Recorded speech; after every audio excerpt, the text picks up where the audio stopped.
right, good afternoon, everybody. Good afternoon. Welcome. I'm excited that everybody came here. Thank you so much for coming in. This is going to be a combination of notes that I wrote, the same seminar that I've given quite a few times, and question and answers, some interaction. So hopefully it goes smooth. I think it should go smooth. This is a 2-hour seminar. So the first part is all about educating and talking through the philosophy and the attitude, mindset, philosophy, all that stuff. And then we'll get into, we'll have a short break, and then we'll get into some techniques. And we'll move all the chairs and give everybody some space to work. My goal is to, well, I wrote it down. Hi, my name is Instructor Anderson, a.k.a. Beastman, if you know me outside of here, a.k.a. Beastman Anderson, a.k.a. Shaun. That's my first name, if you don't know that.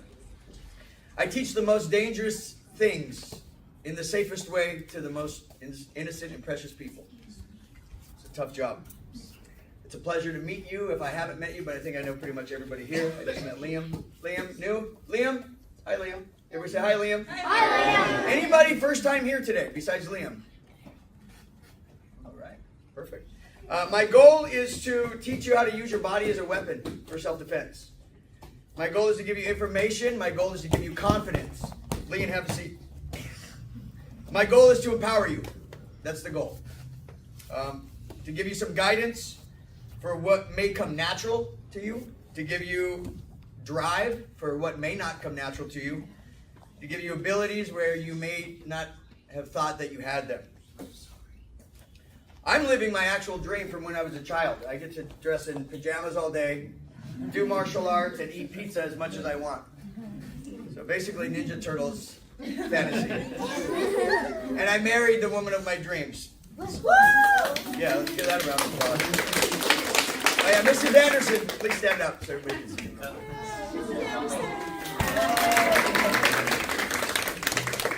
I wanted to tell you all that because I made that happen. I made all this happen. Yeah. But I want to help you guys to bulletproof your child and your loved ones. I want to start by reading an excerpt from Miyamoto Musashi's Book of Five Rings. Or Miyamoto Musashi. He was a samurai in the 1500s, in the 1600s. Liam, don't talk while I'm talking, okay? Famous samurai. The best samurai that ever lived. 66 live battles with a blade. He survived them all. He retired. He never got killed. He created the school of two swords. Famous guy. He ended up retiring and living in a cave and teaching calligraphy. But he wrote a book called The Book of Five Rings, and it's still used today for strategy in Japanese business, any successful mindset. We talk about mindset all the time now with TikTok and Instagram. He was one of the original influencers. He's considered the highest level of swordman ever. He's considered like a saint of the sword in Japanese culture. He wrote a book. Well, I already told you about that. He wrote a chapter called Stance, the importance of stance. Raise your hand if you know what stance is. Okay, good. It's the way that you stand. He said, adopt a stance with the head erect, which means good posture. Don't hang down or looking like this or twisted. He said the forehead and the space between your eyes should not be wrinkled. Luke, pay attention. Do not roll your eyes or allow them to blink, but narrow them, which means focus. With your features composed, keep the line of your nose straight with a feeling of slightly flaring your nostrils. Hold the line, the rear of the neck straight. It means good posture. Instill vigor into your hairline. I don't know how to do that. In the same way, from your shoulders down through your entire body. Lower your shoulders, relax your shoulders.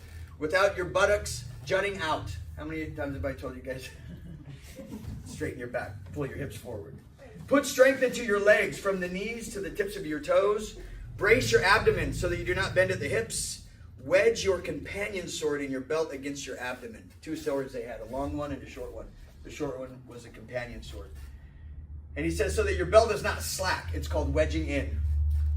In all forms of strategy, he says, it's necessary to maintain a combat stance in everyday life and to make your everyday stance your combat stance. You must research this well. What does that mean? Well, he's a warrior. He's the epitome of a warrior, a knight, chivalry, the honor code, a Budo, samurai, powerful individual. And he's saying stance is so important that you should have the stance of and the attitude and the posture and the awareness of a warrior in all things. You're washing dishes, you wash it like a warrior. You drive your car like a warrior. Put gas in the car like a warrior. It's a mindset. And I wanted to share this for a specific reason. We're going to get to it. Then we're going to skip to Sun Tzu, The Art of War. He was a famous general, the most famous general and strategist of all time. That was a long time ago. I don't know what year that was, but a long time ago. And the book of The Art of War is still used today for strategy, which means the art of war is martial arts. Martial is war. Mars, planet. He said the art of war is vital importance to the state. Okay, we've got to know about war as a nation. It's a matter of life and death, the road to either safety or ruin. Hence, it is a subject of inquiry which on no account can be neglected. And Sun Tzu said there's five concepts here. Moral law, which is who's right. If you got two nations warring each other, one of them's got to be right, one of them's got to be wrong. So he said that's something you got to think about. Number 2, heaven. Heaven means the weather, time, the seasons. Earth. I wrote this down.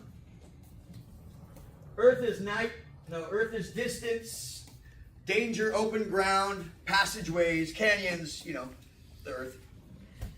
And then he talks about the commander or the general, and then he talks about method and discipline. He talked about 5 things. I'm only concerned about the commander right now, the general. And he talks about the way a general should be. The commander or the general stands for the virtues of wisdom, sincerity, benevolence, courage, and strictness. A couple of other ways to describe that is wisdom. Wisdom is the ability to use information. You can be smart, but not necessarily wise. So being wise means you have information and you know how to use it strategically. The general uses wisdom. Sincerity and credibility. Are you credible? Are we sincere? Do we have a good heart? Benevolence, kind of the same thing. Humble and kind. Courage, not being afraid. Some people were just born afraid. Some of us are born without fear. But you got to have courage, and if you don't have courage, you got to figure out how to get courage, which is confidence. And then he talked about strictness and discipline. That was the commander. So I wanted to bring these 2 things out to you and share them with you because they affect me and they inspire me. The book of Miyamoto Musashi, the book of 5 Rings, talking about stance, and he also talks about gaze, how to look at people. And as a man walking down the street, I'm sure all the men in here have at some point had somebody mad dog you, as a grown-up, and you got to figure out how to deal with that. You might have some gangster guy just trying to stare you down. I don't know what kind of situation you guys have been in, but I've been in a lot of situations where people, they're trying to have a little psychological battle, and so you got 2 options. You can just kind of squirrel away, or you can maintain your ground. Think about jail, unfortunately. Let's talk about that. In jail, it's like the worst place. It's like the law of the jungle. You guys don't ever want to go to jail. Very scary. Yeah. And a lot of bullies there. And bullies against bullies. And they're always looking to see who's weak. And they see a new person come in and they're walking like this and they're all scared. They're like, ha, fresh meat. Because they're bullies. And they want to take advantage of that person. And they want to use that person. They want to hurt that person and make that person afraid. So gaze and posture and confidence, those are all things that you need if you want to be successful. Go to my next thing here. Understanding bullying today. I'll tell you a little bit about my bullying experience. I started martial arts at 16 because I was terrified. I was the one white guy in there wasn't a lot of white people where I lived, and unfortunately people there had experienced racism, and so they saw me as a white person and they were gonna let me have it. So I was terrified. I was on the bus. I was the last person on the bus that was white, and I would have to sometimes figure out how I was going to get home so I didn't have to get off on this bus stop that was close to my house. And I had to start carrying weapons and because I was afraid and I didn't want to get hurt. And I was afraid. I'm not afraid anymore, but I'm thinking about it. It's like, that was a long time ago. And the fear was very real. How many of you guys have been afraid? Yeah. And that's normal, but it's not fun to be afraid.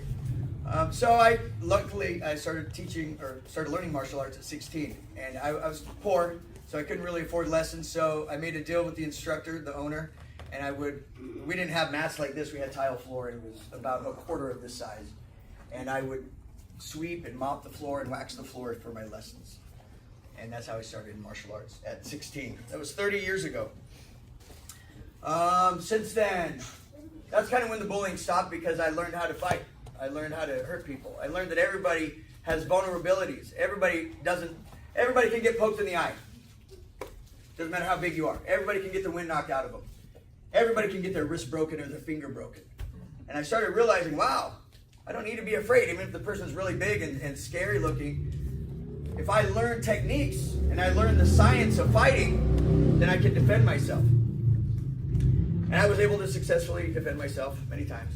But I have also been attacked and bullied. I just want everybody to know that. I've been hit upside the head from behind, and I had to get stitches in my head as a grown-up after having a 2nd degree black belt.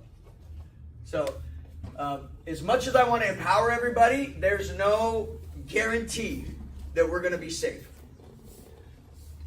A random attack is a random attack. And we live in a world where people are under the influence of drugs and alcohol. We're in a situation where we live in an environment where people have mental illness. And we also live in an environment where people are taught from a young age the wrong things. And so sometimes they don't know the right way. And they react the way they react. Having said all that, I want to give you as many tools as possible. Let me talk about the gaze.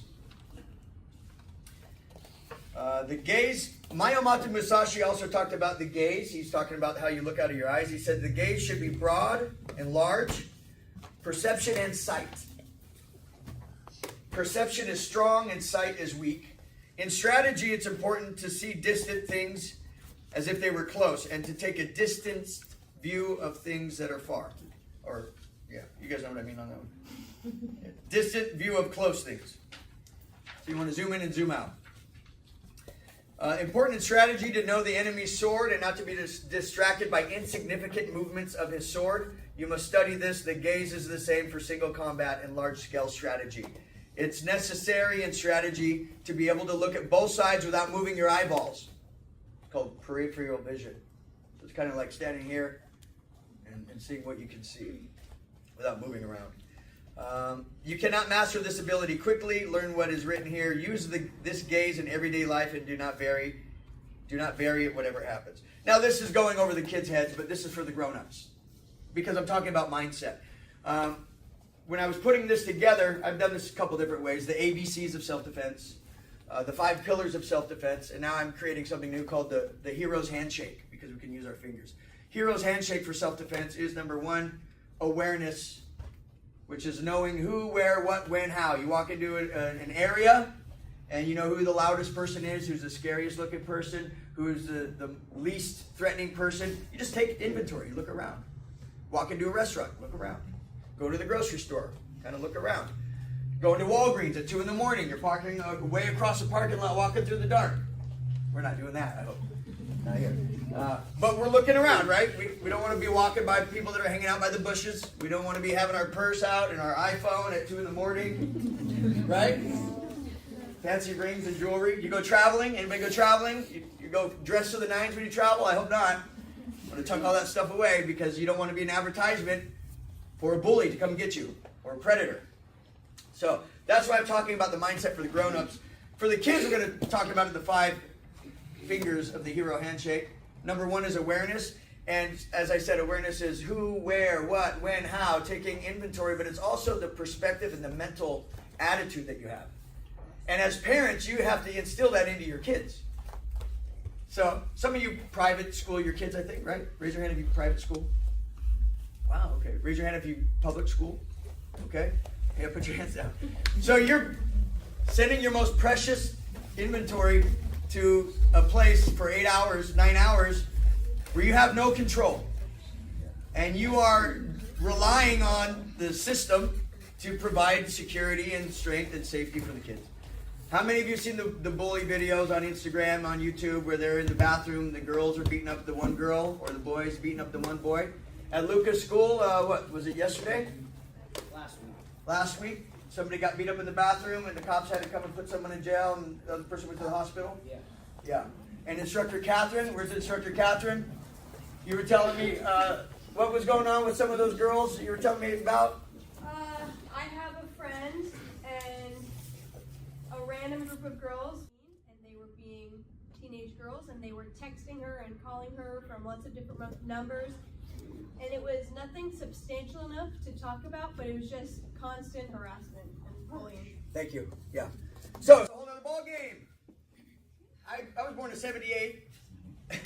We didn't have that problem. And now we got all the cyber stuff going on. The one that starts with the S, you know, talking to kids and sending pictures they shouldn't send, and then blackmailing them. So it's a whole different ball game. But the awareness, let me get back to where I was going here. Awareness, mindset, mental strength, recognizing dangerous situations before they escalate, documenting every situation with teachers and adults, kids writing on their phones, what day, what time, communicating with their parents, encouraging children to write down any negative experience, if they can write, leading to bullying. Once you create a habit, yeah. So, what that means, I guess I have notes for myself. Having a communication with your kids, you know, making sure that they're not off doing their own thing. Having dinner a couple times a week. I don't know what your schedule is, but, you know, having a couple times a week, 5 times a week, 7 times a week would be ideal, but at least a couple times a week where you're connected with your kids. And hopefully you have the relationship that they're not hiding that information from you.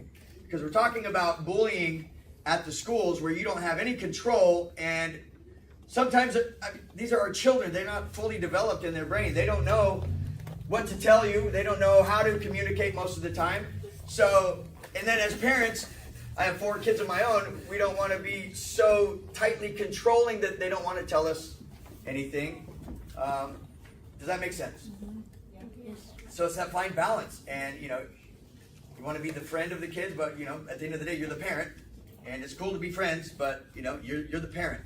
And you got to do all the stuff that the parent has to do, provide and give them safety. But you need that communication. So I guess I wrote that down because of the cyberbullying and using the technology to our advantage. How many of you have a phone or a tablet for your kids that they get to use? Okay. About half. It's becoming more normal for a 7 and 8-year-old to have an iPhone. That's pretty wild. But I get it, you know, there's parental controls and all that stuff. So, you know, use the tools. Liam, shut that door, please. Oh, never mind. We're good. I thought the door was open. So, making sure that your kids know how to pop that video and start recording. Or writing down in the notes. Document somehow. I've worked in a lot of different sectors, and I've had to deal with problems, and I know how to get rid of people. Document, and make sure there's enough information that you can fairly show that, you know, there was progressive action taking. And so if you've got an issue that is a reoccurring issue with your child, then you need to be able to reach out to the school counselor, the principal, law enforcement if necessary. But my suggestion is to start with kindness.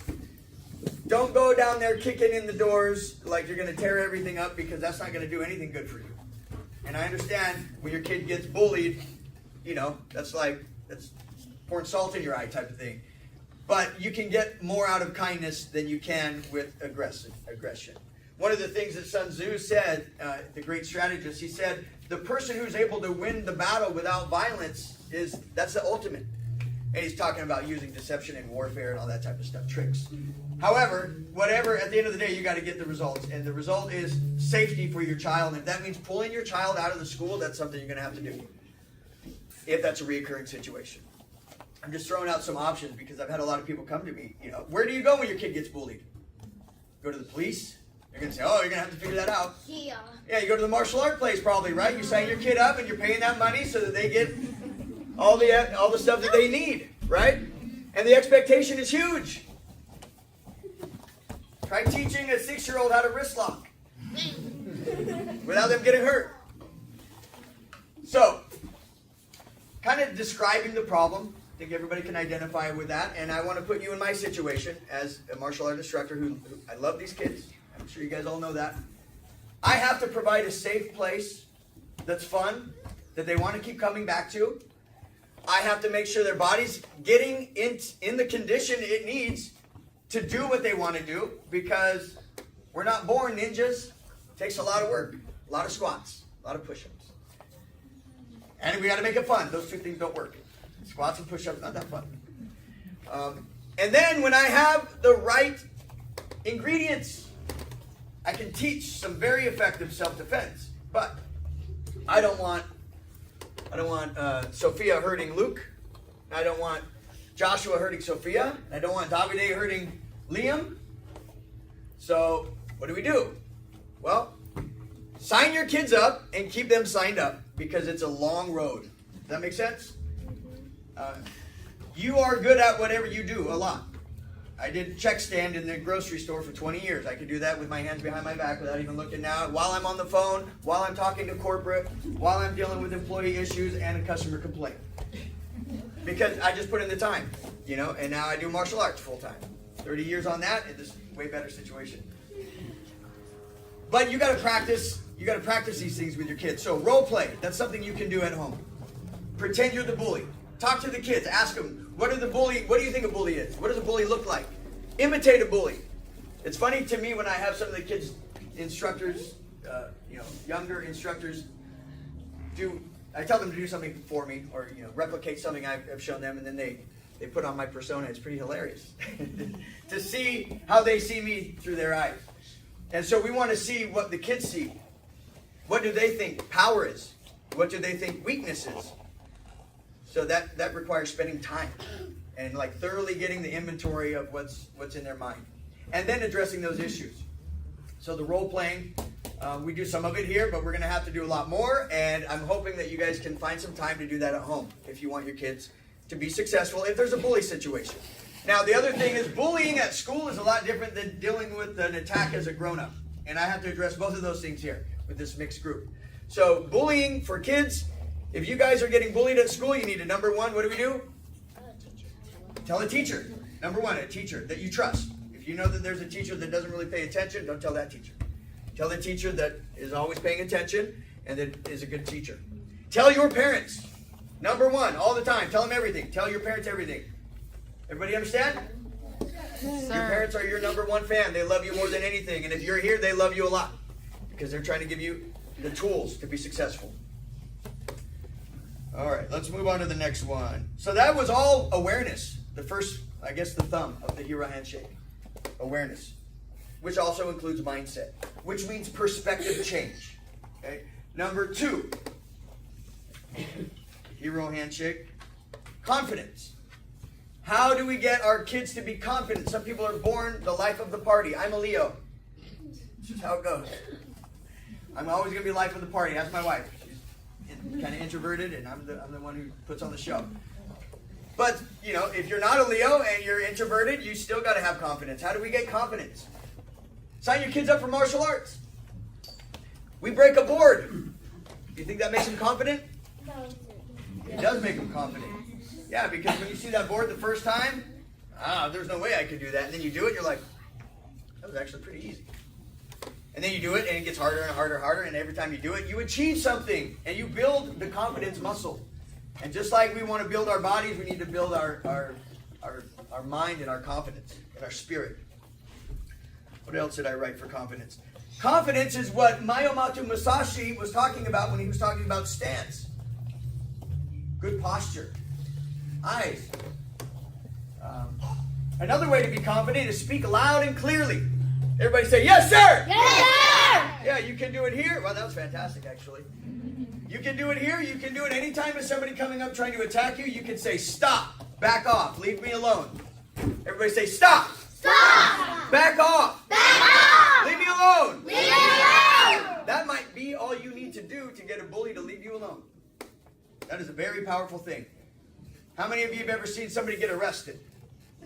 Okay, and hopefully there was no violence involved in that. A lot of times police can successfully arrest somebody just with their voice. Anybody ever heard a police officer yell real loud? No. Yeah.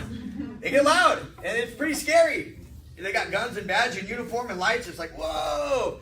But they can get people just to stop what they're doing because they have a confident, powerful energy. Does that make sense? Yes, sir. So, first we want to be aware. Aware. Then we want to be confident. Confident. Okay, which is strong. Okay. And then we want to go to, let's see, how do we build confidence? Give them things to achieve. Set goals. Every time they achieve something, they get stronger. When they achieve their black belt, that's why I do this. Nothing happens from the day before they put on the black belt for the first time and the day after, other than the test. But the change that happens, the transformation, raise your hand if you've seen a transformation in a child from the black belt. It's pretty amazing. I've seen it from the grown-ups. I've seen people kick higher just from putting on a belt and a black uniform. It's pretty crazy. It's pretty wild. But you just see something goes. It's the closest thing to a miracle and magic I've ever seen. It's a transformation of a human. Because they just set a goal and they achieved it. In their mind, I don't know what's in their mind, but they're like 3 years working for that. And coming in here when they didn't want to, doing things they didn't want to do, working hard. They get that. That's a transformation. That builds confidence. So let's see. Set goals, achieve goals. Healthy communication and connection with family and friends. That keeps them confident. If you're abusive to your kids, they're not going to be confident. If you're leaving your children out of your life and you're not giving them full 100% they deserve, they're not going to be confident. Then they're going to seek confidence somewhere else. You guys all know that. And then role play, practice. Just like I said when I was talking about the check stand and whatever it is that you spend a lot of time doing. We say practice makes perfect, but we're just always chasing perfection. Really, the magic is practice creates progress. And a black belt is just a white belt that never quit. We just do the same thing over and over and over. It takes so long to get good at a roundhouse kick. I feel like you never get good enough on a roundhouse kick. All right, so we have awareness. We have confidence.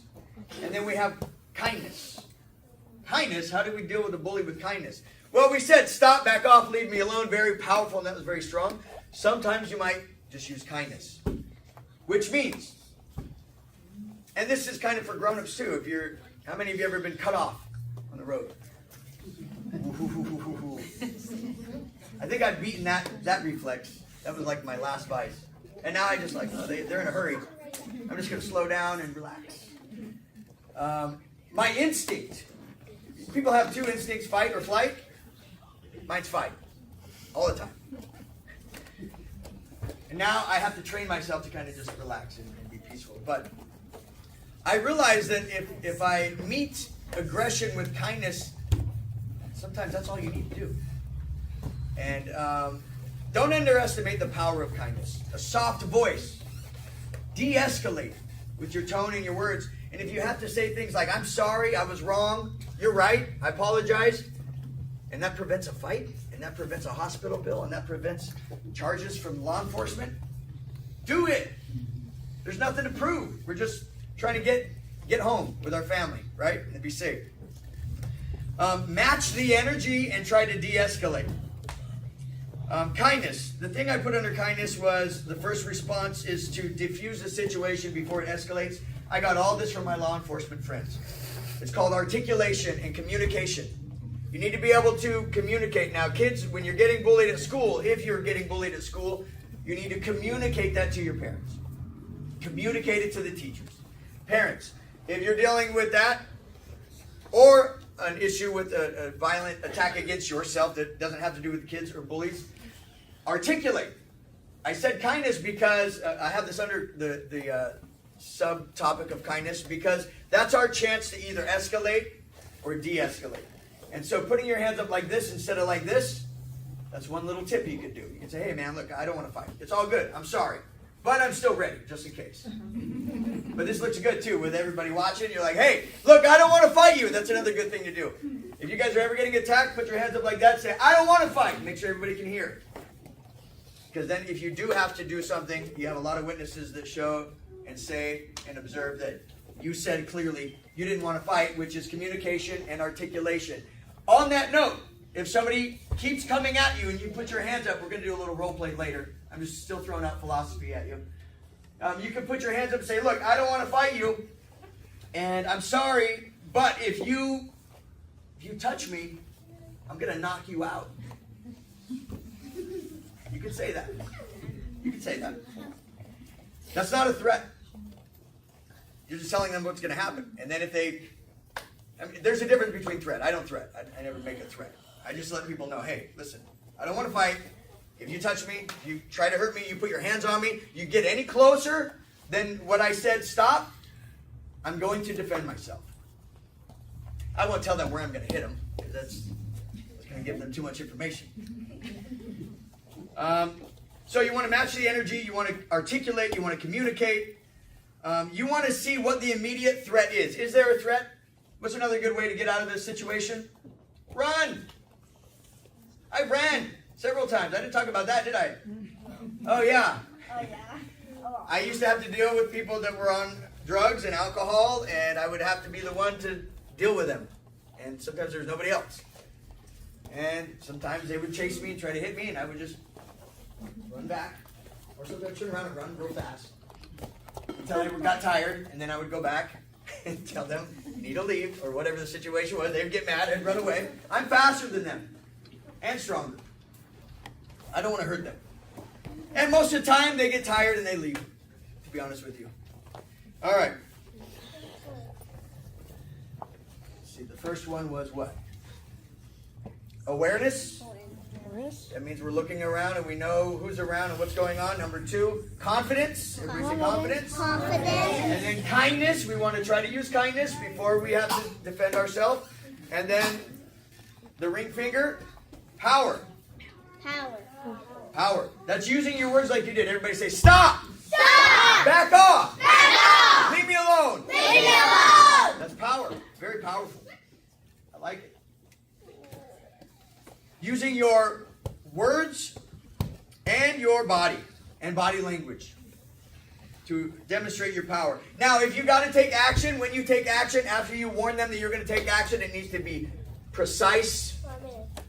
Which means you need to know exactly what your targets are. So if somebody comes up to me, I'm scanning. I'm looking at where's the groin, where's the solar plexus, where's the throat, where's the eyeballs, how close are they? Distance, how close are they? Do we want anybody to get closer to our personal space? No. What is our personal space? You put your arms out like that. Nobody should get any closer than your fingertips. Make sense? Yes. 5 feet of space. And if somebody comes into that space, it should be somebody that you trust and love, your parents. But no strangers or bullies should get into that space. Everybody agree on that? Yes. Okay. How are we doing so far? Okay. Does anybody have anything they want to add or anything that they want to share? The main reason I had this was to, number 1, let you guys know my position and Master Kim's position and the school's position, to empower you so that you know that you are allowed to take action, and you should take action if you need to take action, to also give you some alternatives like kindness and space and running away and all those things, awareness, but to also hear from you so that we can all have a conversation together, because we're a community. And you may have tried some of these things and it may not have worked. And if that's the case, I don't want you to leave here with no answer. I want you to leave here with an answer. So if you've tried all these things and it didn't work and you want to share that, anytime, just raise your hand if you guys got some input. I'm going to move on. Let's see. Can you remove yourself in a safe manner? That's the thing we were talking about, running away. Most of the time you can just get away. Unless you put yourself in a bad situation.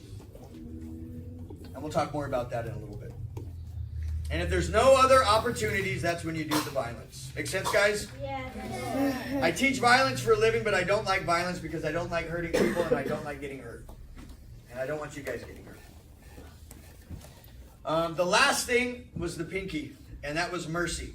After you demonstrate power and you demonstrate your technique, or you have to use technique to defend yourself, you need to be merciful. Because if somebody punches, they try to punch me, and I capture their arm, and I break their arm, and then I punch their throat, and then I take their eye out, and I knee them in the face. Who's the bully now? You. Yeah. So you got to understand that. And parents, that's a real legal issue. If the attack and the response need to be equal according to the law. So, and here's the thing: if somebody goes to hit me and I do some great move that maybe was not a super violent move, but it was effective, and they fall down and hit their head on the curb and die, I'm in trouble. Does that make sense? Yeah. So, I'm letting you guys all know these things because people come up to me, they're like, my kid's getting bullied at school, what can I do? It's like, there's a lot going on here. And I don't want to teach your child who's 8 to go murder another 8-year-old or to go maim another 8-year-old.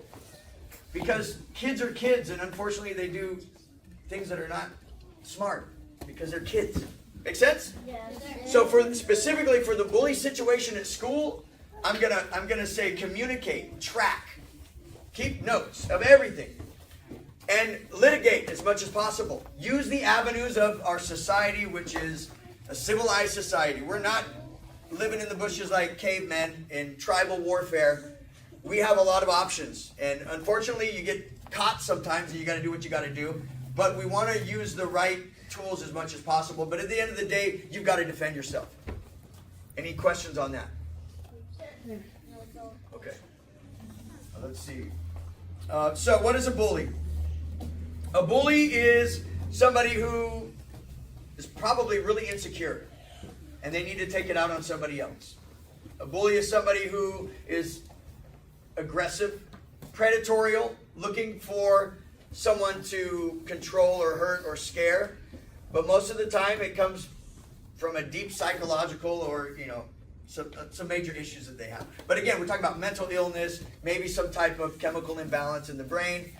And that's why another thing, I don't really want to just create an army to go beat up a bunch of bullies because maybe it's a medication issue, maybe it's a diet issue, maybe it's a home issue. Make sense? Yeah. Now, as a grown-up, it's a whole other ballgame. We'll talk about that in a little bit too. And so bully versus a mentally ill attacker. Well, we just described that. If you just have a bully who's doing reckless behavior, that's going to be more like at the kid level and school level. Mentally ill attacker is going to be more like you're walking to the store and you're just dealing with anybody on the streets. I was pulling into here about, 6 months ago, and I was down at one of these lights getting ready to pull onto the beach, and I'm just sitting there at the light waiting, and there was a homeless person walking across the street, female, and she was grumbling at herself and mumbling at herself, and right when she got in front of my car, I was at the red light, she looked at me and just decided to attack me. And she comes around to my window, and she starts hitting my window, my driver window, which I had to roll down because I didn't want it to shatter and break over me. And so I rolled it down, and I'm face to face with this super aggressive homeless person who's obviously mentally ill. What's Instructor Anderson going to do? I can't punch her out. That's not a good idea. I couldn't really go driving anywhere because I was stuck at a red light with all the cars going down Beach Street. And so I tried the kindness. I said, back up. You're too close. You're going to hurt yourself. And, you're in the street. You're in the middle of the street. Go over there. And I'm just trying to keep her, settled. Oh, she spit on my windshield. Yeah, that's right. She spit at my, on the window. And then she started banging on it. And I rolled it down. I'm like, oh, man, am I going to have to get out of the car? What am I going to do here? And so I just used my words. I used my voice. And then when the light turned green, I got out there as soon as I could. But, what's that going to do? If I beat her up, that's not going to help. That's not going to help her. It's not going to help me. So, but it's a tricky situation, right? And most of those situations are tricky like that. What can I do? So when I say use kindness and get away, John, are you done with that bathroom? Close the door. Oh, sorry. Thank you. Nonverbal communication. Kids, you know what nonverbal communication is? It's like when you're not talking with your mouth. It works. I told you, look over there, and you did. That's nonverbal. I didn't even use my words, right? All right, let's try it again.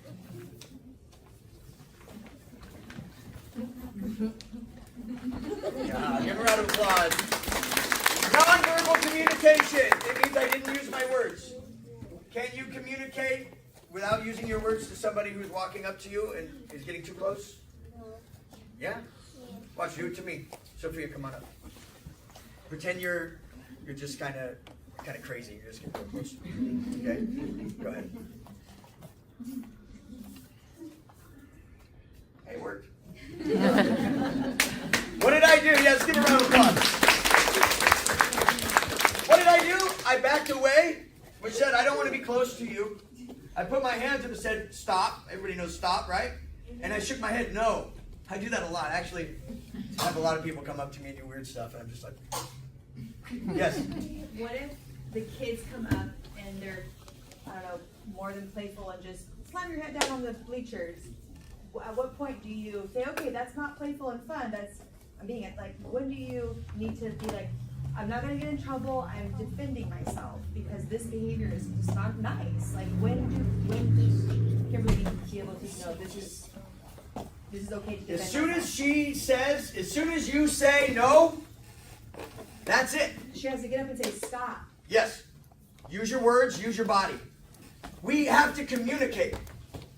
How do we communicate? Our mouth and our body. Everybody got it? Yes, sir. Kids, you got it? Yes, So, when I was putting this together, I was thinking of that specific situation. She is scared to get in trouble. You're not gonna get in trouble with Yeah. me. I'm like, you did your job and protected yourself. But Right. look, I need her to be able to know that this is not okay. So, This is not playful. again, let me say for me and Master Kim, and this is why I don't say this in a normal class. This is why we're having a self-defense seminar, so you guys can come and you guys can argue with me, yell at me, do all you, whatever. You know, we're here. We're a community. It's all good. But in class, I don't know if the parent is a strict pacifist, and they've told their kids, I don't know who would sign their kids up for martial arts and then have that. But we're living in a weird time right now. You know, like you kind of don't know what to do. And so I really sat down with Master Kim. I'm like, what is your philosophy? And I'll tell you my philosophy, and we have the same philosophy. So I just said, okay, well, I'm going to tell everybody that because we agree. But we're all like, we don't want to get in trouble. What's worse than getting in trouble? Dying. Getting your arm broken. Getting your finger broken. Not being able to go to school because you're completely getting tormented by other people. And now, when we're talking about that scenario, that's a complete escalated situation. But we want to start over here with the awareness. Kimberly, when you walk into a room, are you a little more aware now? And for those of you that don't know, can we share that? Of course, absolutely. So, Yeah. Kimberly got attacked at school. And 2 months ago? And she walked into the room and somebody came up from somewhere, slammed her head down. Right? In the bleachers, yeah. In the bleachers. That's the gist of it. That's terrifying. That's absolutely horrible. And it broke my heart when I heard it, and that's why we're doing this right now. Anybody else? There was another couple people I heard about getting bullied. Yes. Yeah, a couple weeks ago, John got punched in the stomach at school, and this was like we've been here for like maybe like 2 months, I think, since we started. So I was really proud of him because he used his like blocks. And prior to that, there was at the beginning of the school year another time where he got punched in the face, and that's what prompted us to sign up. And then this time he defended himself and he was really confident about it. But I did want to ask your advice on, this was 2 separate students. Like if I don't know the parents personally, but like if I know who the kid was, like if I know who the parent is, like what is your approach on confronting that parent? Like should we say something? Oh, of course, yeah. Like and how to address it, like without coming at like an attacking way. I've been like thinking about it in my head the last couple weeks, and apparently the child who did hit him the second time, punched him in the stomach the second time, does have like a little bit of learning challenges, so he's not as verbal. So the principal said, unfortunately, he didn't use his words and he chose to punch instead. So I'm trying to be sensitive, but at the same time, I don't want to just like dismiss it. Yeah. So I wasn't sure like your advice or any other parents' advice in here, like what you would do or how to like confront that mom. I see her at pickup every day, but I haven't like said anything to her because I didn't know. Okay, good question. Yeah. Thank you for sharing. Let's give her a round of applause. That's exactly what I want. I want, if you guys got more of these type of questions, that's what we're here. We've got to take the mystery out of it. Instructor Anderson, Yes. what I recommend, I work in a school, what I recommend is absolutely putting it in writing to your principal, with your teacher, in writing what happened and what the resolution has been, and feeling the need to recap that. But I'd also ask them to facilitate a conversation with you and the other family if possible. They may, for what do I want to say? They may say it's not possible because of violation of privacy or something, but you have on record that you've asked for a facilitation of collaboration with all involved so that you can get to the bottom of it as adults, as educators, and you can ask for that. Okay.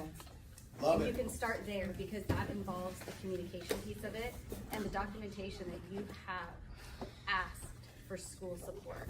Okay. Does that apply for after-school programs? Because this happened not out of school, but at an after-school program is where it happened. They kind of brushed it off like, oh, they're just being playful and kids, and it's not. You So can they kind of made it absolutely seem like ask that we for can't do that. I was They like, may wait, not be what? able to address it the same way, but you can but it's documented. absolutely ask for it and send an email and document what it is and ask for support and facilitation, communication. Because if they're not providing it, then you can take it and escalate that. But you need to document it all. What happened, what the resolution was, what you are and are not comfortable with from that resolution. Love it. Let's give her a round of applause. And let me address both of those things. Number one, when I say document, I did a poor job of actually communicating what that means because I've done it a billion times, and I just assume everybody knows what that means. So let me explain what it means. If I have, let's put it into a workplace situation. If I come in and I'm the boss and I've got 7 employees and the one's always late and they never show up with their dress code and they always do a horrible job and I want to get rid of them but I can't because they're a union employee or something like that. No offense to the union. You got to document everything. So you pull them in. You say, hey, Johnny, I need you. Not John. John. Different John. Johnny B. Johnny B, we got to talk about your time and attendance. You've been showing up every day this week, 15 minutes late. Here's the printout from the clockings of your own time clock when you did that. And 15 minutes on Monday, 15 minutes on Tuesday. The company policy, boom. When you signed this, when you got hired, said no more than 5 minutes late. You've already done that 5 times. So this is your verbal warning. And then next, they go on break. They're off on Saturdays, Sundays because they got a sweet job. 95 off Saturdays, Sundays. They come back Monday. They're late again, 15 minutes. You pull them in the office. Hey, I gave you a verbal warning on such and such day. You pull out the folder. You got the time clock report from last week. You got they didn't have to sign the verbal warning, but you wrote down, I talked to Johnny B on such and such time at 4:15 p.m. It was about 20 minutes long, and we discussed time and attendance. We reviewed the original policy that blah, blah, blah. You see what I'm saying? And then you give them a written warning. And then it's progressive. So then first was just a verbal, hey, but you still wrote it down. And then the second one was an official written warning. This is your write-up. And they have to sign it. And then the next time it's 3-day suspension. And they sign it and they're out of work for 3 days. They lose a little bit of money. And then the next one is termination. And then they want to go to the litigation. They want to get their job back. And you pull out the folder. Boom. Slam dunk. Make sense? So documenting is whether you got a manila folder and you're writing on a scrap paper, or you're on the notes app in your phone. On such and such day, my daughter came home on Tuesday, April 14th at 3 p.m. She came home. She had a big welt that looked about the size of a golf ball right above her right eye. I asked her what happened. She told me that Cynthia elbowed her and told her that she was she's ugly or something. And and then she went to the nurse and told the nurse. And I called the principal, and I spoke to the principal, and we're going to have a meeting on Friday. You just write that whole thing down. And then you go to the meeting with the principal on Friday, or you're getting ready to go, and then Kimberly comes home the next day. She's like, that girl, Cynthia, she kicked me again. And then you address it. You call the people, and you talk to her. You write it down. You take pictures, all that stuff. And then when you talk to the principal, you document all that stuff. You don't need to tell everybody what you're documenting, but you have documentation, and anything that's time-stamped, that's a video, I go guerrilla warfare on it, and, I'm not going to ask permission to video. I mean, I will, but you do what you got to do to get the evidence, and then you go and you pull your kid out of the school, or you go to who's the principal's boss? The superintendent? And who's the superintendent's boss? The council? School board. School board, yeah. School board, and who's? Every school has a school board website where all of their grievance forms are public. And you can file anything on a school board website. Everybody got that? Chain of command. Every organization has one. That's a legitimate organization pretty much. I can't think of one that does it. If you prove me wrong, let me know. Chain of command.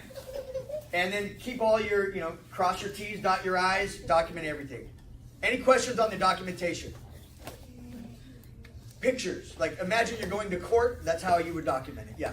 Not just not question, but I just recommend to like if the situation is not obvious, like your situation is like print out the lock-in. If like just your work, the other people work, just ask for the witness in there and write down their name and what the witness says in your documentation too. Yep. Because some of the cops tell me like if you have witness but they not like don't talk to the witness too and ask them is it okay to be your witness too and write down because later on it become your work, their work, and that's not gonna go anywhere.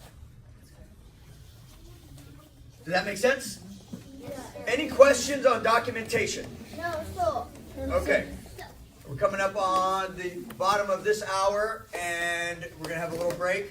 But before we have a little conclusion here, I just want to make sure we covered everything that I wanted to cover and everything that you guys wanted to address. Because after break, we're going to move the chairs and we're going to start punching things and kicking things, getting a little more physical because these kids are getting tired of sitting, huh? Okay, so let me just recap real quick before we move on to the other stuff. We all know what a bully is? Yes. John?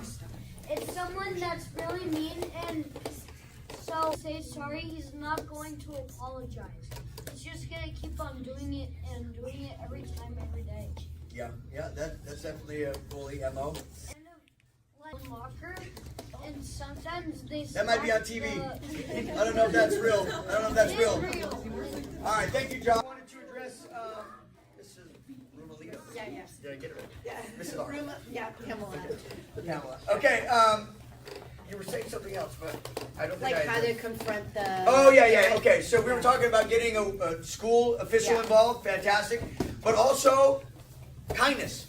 Try to make a friend with that person. You know what I mean? Like, approach them. You don't have to be like a fake buddy. Hey, what's going on? What are you doing? You know, you're secretly like trying to get details. But you say, hey, you get the name or you don't know the name, introduce yourself. Hi, my name's Pamela.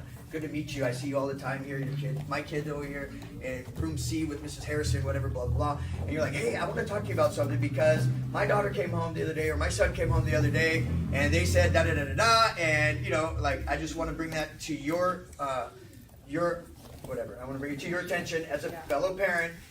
Get them to buy in. Has anybody ever sold something before? Yeah.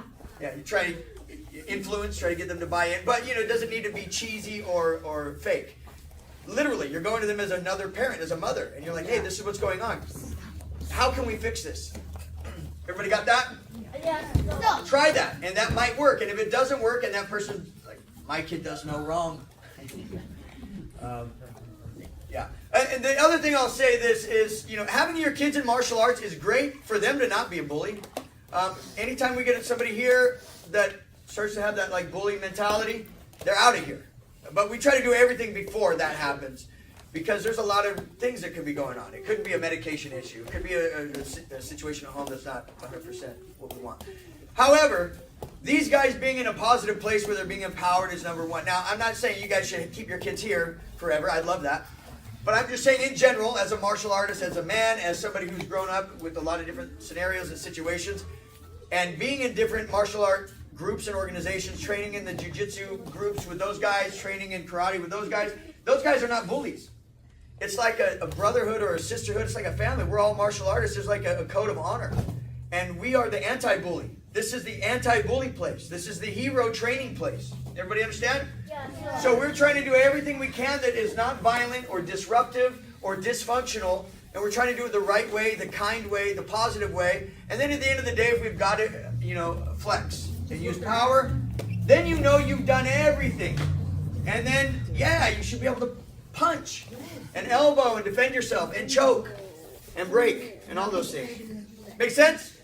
That's where we're getting to. I had to kind of work my way into that to say it's okay to beat people now. Okay? After we've exhausted every other opportunity. Does that make sense? Because when I'm teaching how to break an elbow or how to gouge an eye, there's a big part of me that's like, I don't want this to ever happen. You know what I mean? It's scary to do it, and it's obviously scary to be on the other end of it.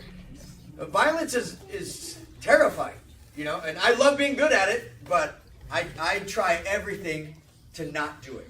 You know, I had somebody approach me the other day, LA. My wife and I went to a book, she's a writer, and we were doing a publishing convention, and we were having dinner, and we're standing outside, hanging out, and I had some random guy, probably mental illness, come up, and, you know, I probably look a certain way that attracts that. I don't know. He came up, you know, and I could have been like, hey, you know, don't look at me, don't talk to me, don't look at my wife, don't talk to my wife.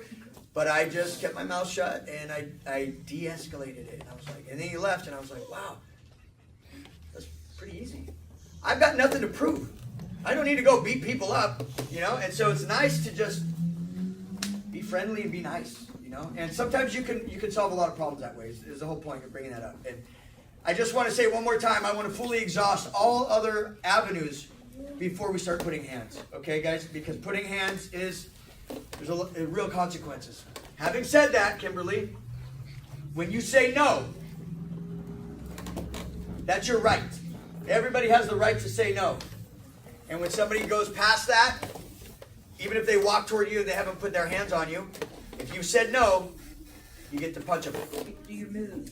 Yeah, you get to punch them and subdue them. Now, parents, does anybody disagree with that? No. Not to put anybody on the hot spot, but because you got to tell your kids, you need to empower your kids.